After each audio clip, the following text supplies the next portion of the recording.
Hi, my name is Kristen. This is Kristen Craves Books. So September flew by, as September always does for me. It's one of my favorite reading months, though I did find myself in a bit of a slump this month. It started off so strong. The first week I read 4 books, then it slowly tapered off, but that tends to happen to me every month. I don't know what it is. By the time the end of the month comes, I get a little bit burnt out, but I did read a good mix of books. I created a reading mood board on Pinterest that I will link down below that really shows the vibe of the books that I read. It was very atmospheric, very fantasy focused, lots of spooky, haunting books, more books about ghosts than I normally read, and I love it. So I'm thinking of putting together a list of ghost recommendations because that's a really fun trope that I'm starting to really fall in love with. And as always, I'm going to talk about my least favorite to my most favorite book of the month, but I didn't hate any of these. None of them were even meh for me. I actually enjoyed them all and would recommend them all for different reasons. And I read 9 books, almost 10. I'm listening to The Death of Jane Lawrence, but I'll talk about that when I finish it next month. And it was around 3,420 pages, which is really, really good, and I enjoyed every single page. So I will start with my least favorite, but one that I still recommend, and I thought it did some really brilliant things, and I'm really looking forward to the duology, the sequel. So that is She Who Became the Sun by Shelley Parker Chan. And I think some of the nuance of this was lost on me because I'm not very familiar with the original story of the creation of the Ming Dynasty. This is speculative fiction. It's a gender-bent story. The first half of this, the first part, was absolutely brilliant. I was enthralled with it. I really liked our main character, who is growing up in a monastery, and she's taken over her brother's identity. And I thought that was great. She makes an amazing ally there. And she's just, I love her personality, the way that she pulls this off. It's really interesting. And then we time jump quite a bit in here. So the second part, it just left me really disorientated. I didn't really understand what had happened because our main character really changes a lot, and I feel like a lot of what I wanted to know about her character development happens off the page. And actually, this is 400 pages. I think I could have read 200 more pages of this just to get that character growth, and it is more of a high fantasy, so I think a longer book could have helped it. But I love the setting. I love the commentary on gender in here. I thought that Shelley Parker Chan's writing was brilliant. I loved the last part. The last 25% was excellent, and I will be reading the next book, and I think it's just a duology, so this is often compared to Mulan, which makes a lot of sense because she has taken over her brother's identity, and there is a war in this, and she becomes very power hungry, I will say.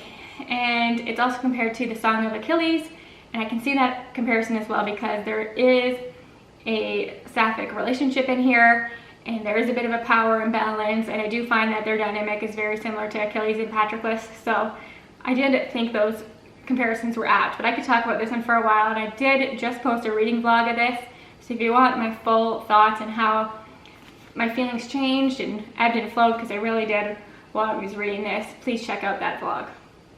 And then the next book is Certain Dark Things by Silvia Moreno Garcia, and I actually had an ALC, an audiobook from NetGalley, and I love that NetGalley now does audiobooks. It's a game changer for sure.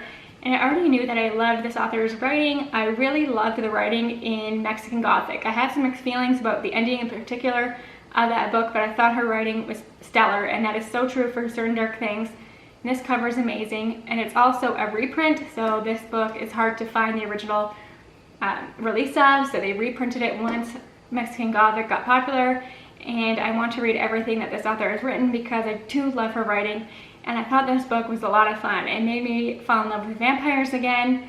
I loved her take on vampires, how this is set in Mexico City where being a vampire is outlawed. And there are different types of vampires. They don't all get along. Some can be in the sun, some can't. All these kind of stereotypes of vampires that don't apply to them all. My only thing about this one is that it was more romance than I had initially expected. I thought that this was going to be more about the different vampires. It's really about this one vampire on the run from other vampires and from the police, and she finds an ally and they have a bit of a romance. I think I wish this was a bit longer. I don't normally love like chase stories, but I thought this was done well, and I do highly recommend it, especially on audio. If you want a quick read, you're into vampires, you love good atmosphere, pick this one up. Now I will say this was a heavy arc and ALC month for me. I read a lot more ebooks than I normally do, and I listened to a lot of audiobooks and ALCs, so I only have 2 physical books that I read this month, but that makes sense. I wasn't sitting around reading as much in September, but I did read For the Wolf by Hannah Witten, and I also believe that this is a duology. I know the second book is called For the Throne, and this is said to be a little Red Riding Hood retelling, but it reads much more like a Beauty and the Beast. I know everybody says that, but it is true, and I didn't know that going in. And I have mixed feelings about Beauty and the Beast retellings. I love the original story, but I can often find their retellings, I do not get invested in their relationship at all, but I was pleasantly surprised with the relationship in this one. I thought it was well handled, well done. I liked their dynamic. I really liked the atmosphere in here, of course. A creepy forest is always cool. Red's magic, that's our main character. It's really interesting, it's really connected to nature. That's the kind of magic that I really love to read about. But really what shines in here is her relationship with her sister, even though they are separated. They have an interesting connection. So the tagline in this is the first daughter is for the throne and the second daughter is for the wolf. And Red is the second daughter, so she's sacrificed to the wolves. There is a lot of conversation about religion in here.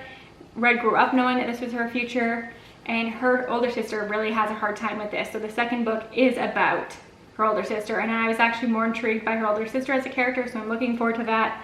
But yeah, retelling this could be really hit or miss for me, but this was a solid one. And then I listened to an ALC from Libro Femme, who I absolutely love, and they have an influencer program. I think if you have 1,000 followers on any platform, you can apply. I'm not sure if they're capped, if they have too many people in the program now, or what the deal is there, but I would definitely recommend checking it out because they send you ALCs every month. And this one was The Inheritance of Arcadia Divina. This is by Zoraida Cordova, and I loved it. If you like whimsical magic and magical realism, you have to pick this up, especially if you like family sagas. I didn't realize how focused on family this book would be, and that's what stood out to me. That is what I loved about it. All of Arcadia's ancestors and family, grandchildren, great-grandchildren are coming together for her funeral, and I won't tell you anything more than that on that front, but their dynamics are very complicated. Their relationships with Arcadia each have their own relationships. Some of them are more complicated than others, and their history is interesting. We do get flashbacks of Arcadia's childhood and as she grew up and how she became who she is. The family believes that they are cursed, and we kind of figure out how that happened through Arcadia's life. And it's really a powerful, moving story. The writing's beautiful, the magic is interesting. There are a lot of characters to keep track of, so that can be confusing, and the time jumps can be confusing, but it's so worth it. I thought it was really whimsical, well done, and I would love to read more by this author because I know she has a backlist that I can explore.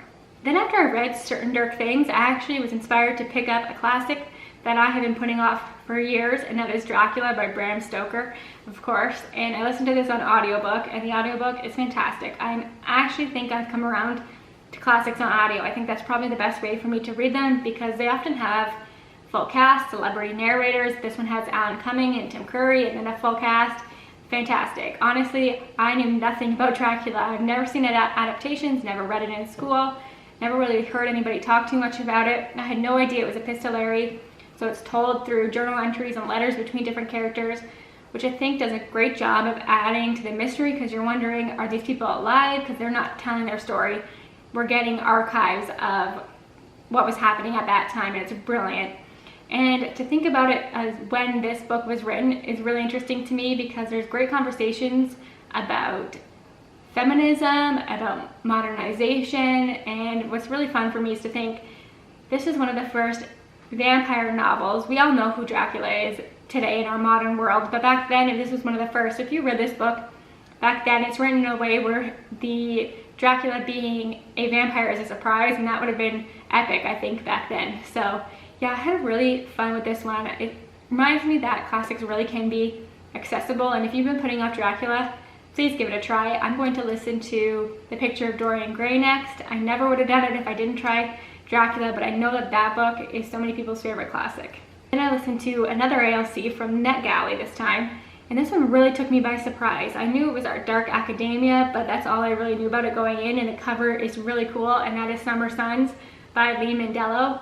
And this is definitely, I think it's new adult, and it definitely has adult themes. It is dark academia set at Vanderbilt, which is really interesting.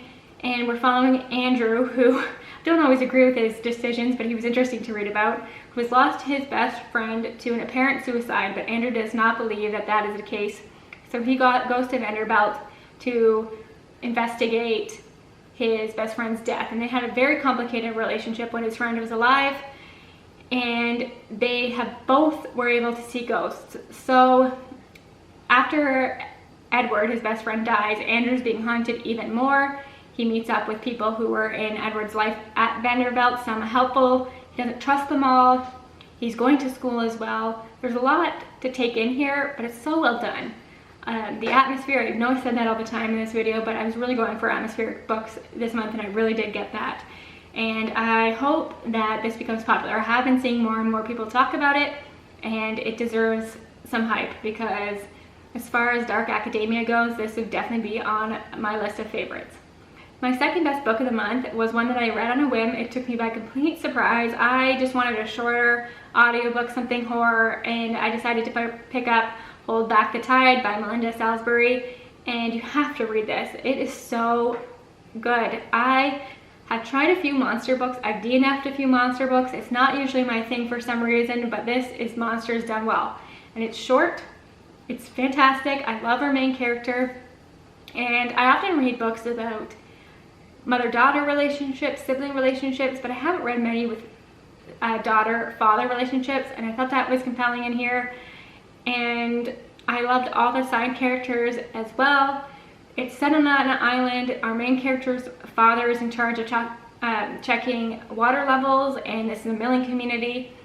And just, I'm not going to say too much. You really have to just experience it. It does get a little bit gory, but it's so fantastic. I wonder if Melinda Salisbury has a backlist. I haven't checked, but this is amazing. Highly recommend it. If you want to dip your toe into horror, I think this is a good way to go.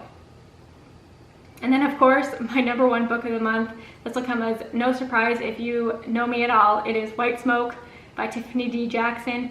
I think Tiffany D. Jackson is hands down my favorite author. I always say she's one of my favorite authors, but at this point, I think she even beats Kazuo Ishiguro, because everything she writes is 5 stars for me. White Smoke's no exception. This is her horror debut, and it is so good. She compares it to Get Out and I think The Haunting of Hill House, and I can see that for sure. If you liked Ace of Spades, I think you will like this. It has that similar tension, and we're following a teenage girl who has moved to this town. It's very complicated. I won't get into it. You have to read it. And she believes that her house is haunted. She has a stepsister who is doing some strange things, and she's a younger girl, so like creepy younger girls, that always gets to me. And she meets some interesting characters. I really liked some of the side characters in here, and I thought that the way that the story went was pretty epic. Her ending, I personally thought was well done, and the only way it really could have ended, but I know some people might not like it. I think that's true for all of Tiffany D. Jackson's books, but oh yeah, you really have to read White Smoke. I know it's already going to be popular because everybody loves Tiffany D. Jackson, but that was hands down my favorite book of the month. And I think part of my slump was because it was chasing the feelings I got from White Smoke. And I did read some great books that really held up, but I just love Tiffany D. Jackson, and now I'm just waiting for her announcements about her next book, because I'm just constantly checking her Goodreads page and her Twitter. So that is it. Those are all the books that I read in September, and I'm so excited for my October reading. It's more of the same, more spooky books. Maybe I'll try a few more thrillers in October. I have some that I really want to get to. And if you're curious about my fall TBR, I will leave that down below. But let me know what the best book you read in September was. If you have any vampire recommendations, I really would love those. Any ghost recommendations, love to hear those as well.